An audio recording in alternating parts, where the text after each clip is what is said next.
కడపలో సొంత పార్టీ కార్యకర్త పెద్ద దస్తగిరి హత్యకు గురైతే 3 రోజులుగా పులివెందులలోనే ఉన్న జగన్ ఎందుకు పరామర్శించలేదని టీడీపీ ఎమ్మెల్సీ భూమిరెడ్డి రామ్గోపాల్ రెడ్డి ప్రశ్నించారు.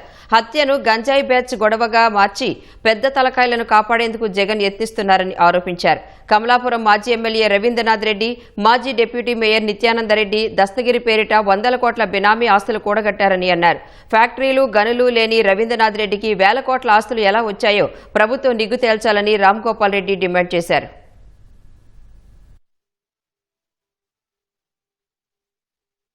పెద్ద దస్తగిరి కమలాపురం మాజీ శాసనసభ్యులు జగన్మోహన్ రెడ్డి గారి మేనమామైన రవీంద్రనాథ్ రెడ్డి గారికి ముఖ్య అనుచరుడు. అదేవిధంగా రవీంద్రనాథ్ రెడ్డికి బినామీగా వ్యవహరించే కడప డిప్యూటీ మాజీ మేయర్ నిత్యానందరెడ్డి గారు, పెద్ద దస్తగిరి ఇద్దరు కలిసి అనేక రకాలైన భూదందాలను చేయడం జరిగింది.